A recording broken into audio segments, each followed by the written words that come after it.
Setting goals is a very important part of our life's process. Guess how many people have a constant plan for setting, rearranging, evaluating, and strengthening the purpose of their goals? The answer is very few. In fact, if you will do this, you will become among the few who do, that become the envy of all who watch.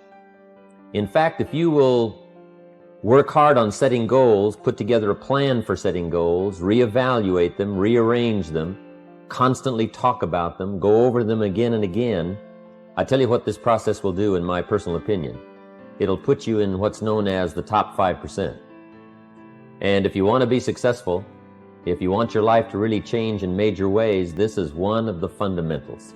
A constant plan for setting, rearranging, evaluating, and strengthening the purpose of your goals.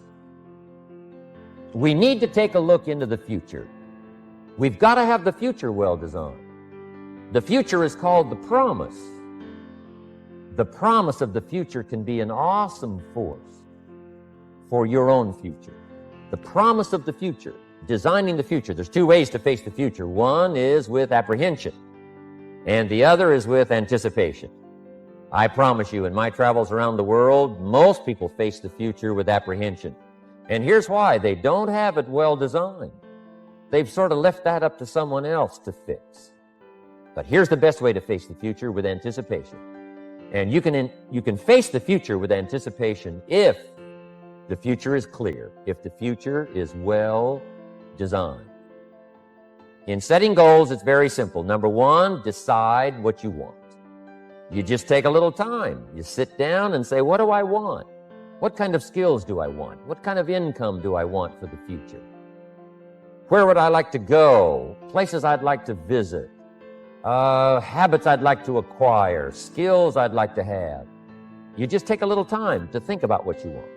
Economics, friendships, people you'd like to meet, places you'd like to go. You just take some time. And then I suggest, when you've thought about what you want for the future, make a list. Just jot it all down. It's really a very simple process. Get together with your family, your wife, your husband, your children, your business colleagues, and make it one of the major fundamentals in your life. Constantly setting, rearranging, evaluating, and strengthening the purpose of your goals.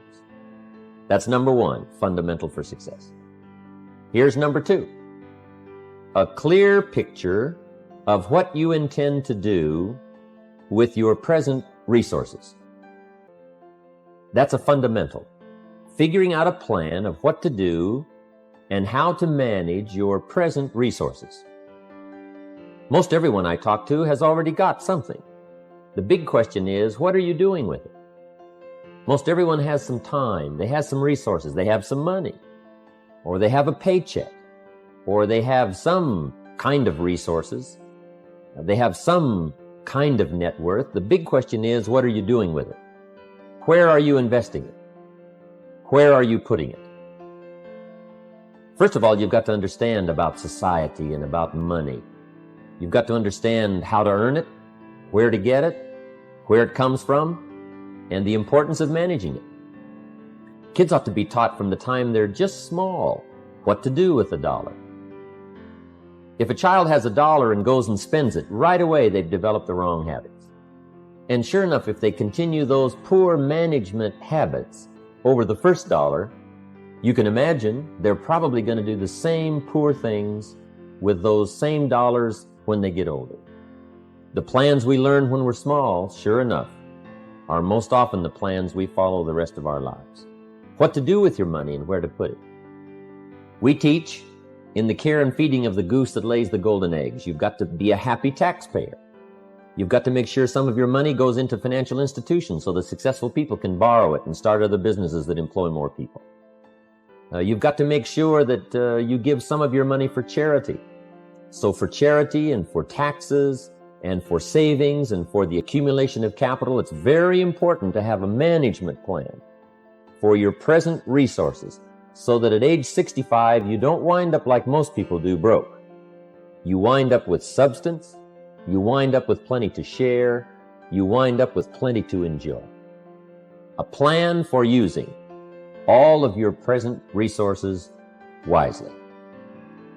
What I'm saying is we all need a consistent plan for the gathering of knowledge, a consistent plan for going to the library, a consistent plan for attending the lectures, attending the seminars. Most people get ideas just spasmodically, or when someone happens to come by, or they just happen to hear someone, or they happen to read a book that might have some ideas that could help to benefit their life. When you listen to a sermon, make sure you've got your journal to take notes. Wherever you go, gather knowledge, but gather it on purpose. Do it constantly, do it daily, and do it consistently. We need a consistent plan for reading books. Most people just read books haphazardly, spasmodically, or most people just don't read at all. Or they don't have a good plan for reading the right books. Sure enough, the man reads the comics instead of the classics. And he misses all the things that could really benefit his life because he doesn't have a plan. Here's a good thought to consider. Rarely does a good idea interrupt you. Good ideas must be pursued. You must go where they are. You must seek them out. And there's an important Bible phrase that says, if you seek, if you search, you will find. Sure enough, a consistent plan for gathering knowledge, reading the books, attending the lectures, putting together ideas and having a place to capture them like a journal where you can repeat them and go over them. That's a fundamental that if you'll follow it, will put you in the top 5%. Guess how many people have a consistent plan for the gathering of knowledge? Answer, very few. And what you want to be is one of the very few. You need a plan, a detailed plan for the use of your work time. We call it a game plan. Most people try to design tomorrow and next week and next month in their head. They try to just decide what they're going to do. And most people don't even think that far ahead. They think, I have to get up in the morning and go to work, and that's about the extent of it. But a game plan for financial independence, a game plan for your work time, a game plan for your personal time. The family needs a game plan so that you won't miss some of the important things that are helpful to your life and to your success. The kids need a game plan. Mom needs a game plan. Dad needs a game plan. You need a business game plan. You need a game plan for your office. If you're in business, a game plan for your business. A detailed plan for the use of your work time. In the leadership seminar, we talk about how to put together this detailed plan for the day and for the week and for the month. How to stretch out a plan for 6 months and for a year. In doing business around the world, we found that you have to detail the plans in great detail. Otherwise, sure enough, you're going to miss something. And I can promise you that a detailed plan for the use of your work time will put you in the top 5%, because most people don't have one. Mr. Shoaff shared with me when I first met him when I was 25 years old. He said, Jim, to do better, you've got to get around the right people. If you have a constant association of people who can better your life and better your lifestyle, you can't believe the progress that you can make. An association of people of common interest in progress, success, ideas, and philosophy. I have a good phrase for you. Never mistake the power of influence. The man says, well, I live here, but it doesn't really bother me. See, that's not true. He says, I'm around these people, but they really don't bother me. See, that's not true. Whoever you're around, whoever you're with, is exerting some kind of influence on your life. And what you must do, and this would be the good year to do it, the first year you've heard about it, is make plans to get around the right people. People who talk positive ideas. People who talk philosophy, the refinement of philosophy.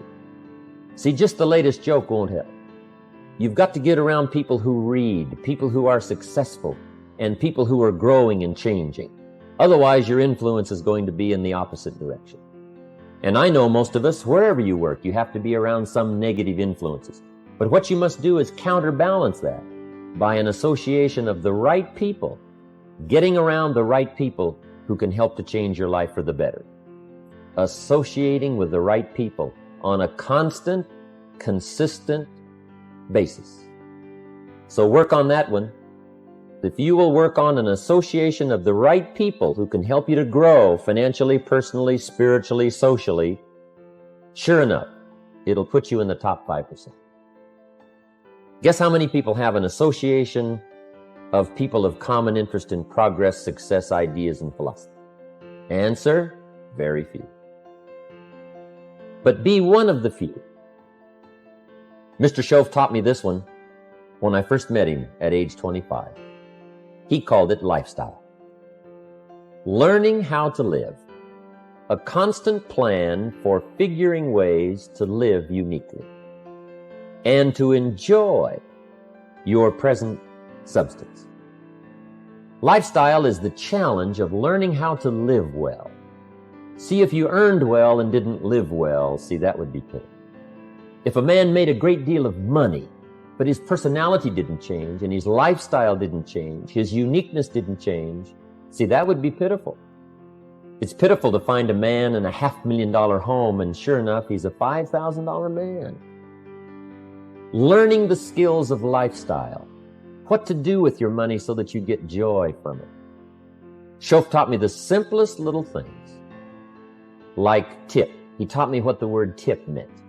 I didn't know. I'm from a little farm community. What did I know about tip? He said tip, the word T-I-P, tip, comes from a little phrase called to ensure promptness.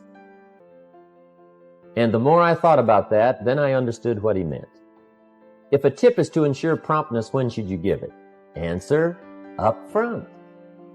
You don't wait to see whether or not you've gotten good service to decide to tip. You ensure good service. Mr. Shove said to me, sophisticated people make sure they get good service. It's just one of the little things to learn called lifestyle. How to enjoy your family, how to enjoy your money, how to enjoy your time and your substance, how to enjoy your own thoughts, figuring ways to anticipate your family's needs, to do it with joy instead of animosity, to get great delight in the substance you now have. Most people say, if I had more money, I'd be happier. But happiness is something you have to work on besides money, because the money won't make you happy. One of the great things to learn in life is that you can learn a great deal. There's hardly anything you can't learn. If you wished you could learn several languages, there's so many skills that you can develop that you want to make sure that you've got a timetable and a plan for developing all those skills. Don't settle for less than you can be. See, at the end of your life, you don't want to wake up and discover that you've only lived 1/10 of it. And the person you could have become, you let that slide. The skill you could have developed, you just didn't take the time. There's a great deal of discipline required in developing all of your personal skills, but I can tell you that it's well worth the discipline. Make sure you go to the classes.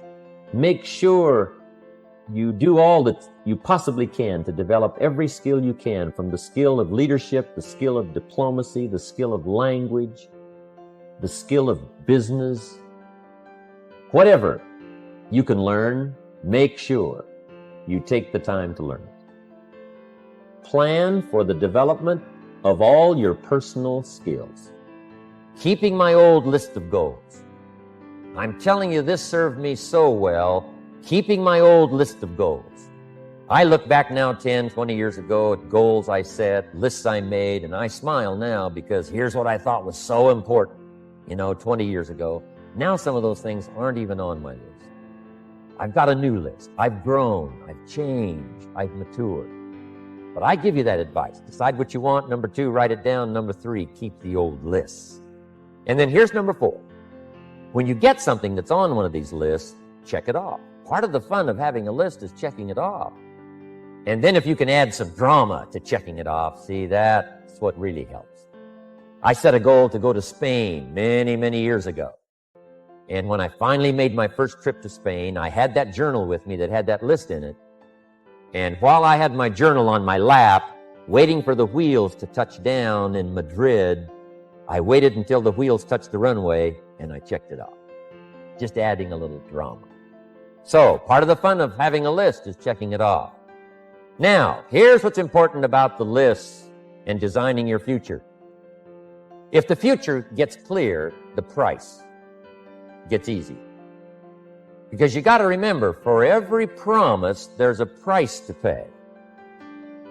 Everybody's got to pay the price. Everybody's got to do the deal. Everybody's got to do the disciplines. Everybody has to pay. But here's what I've discovered. If the promise is clear and powerful, the price is easy to pay. Setting goals is plain hard work. It's work. I know it's work. That's why a lot of people just let it slide. It's work.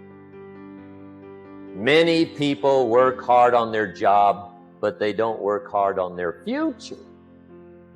They just let that slide. And the work involved is making plans. I know most people don't. I understand that. But don't let that be you. Guy says, well, yeah, you work where I work. By the time you struggle home, it's late. You've got to eat a bite of supper, watch a little TV, get to bed. You can't sit up half the night. Plan, plan, plan. And the guys be good worker, hard worker, sincere. But you've got to be better than sincere, working hard. You've got to be better than a good worker. You've got to be a good planner. Somebody once wisely said, the people who fail to plan are planning to fail. Well said. Put your goals in your journal. Because one of the major people you want to study is yourself. Say, here's the list of goals I put together 3 weeks ago. Here's the list of goals I put together 2 years ago. Here's some of the changes I made, rearranging of my priorities. I scratched these off. I put these on. I've gotten these. Study your accomplishments. Study what your desires are. Put them on paper. Write them down. Here's another reason for writing your goals down. It shows you're serious about doing better. And to do better, you gotta get serious.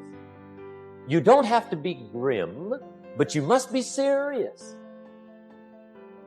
I used to have the affliction called passive hope. It's an affliction. It's bad. Probably what's even worse than that is happy hope. Now that is really bad. That's bad. Happy hope. So get serious about your goals. Put them on paper. Write them down.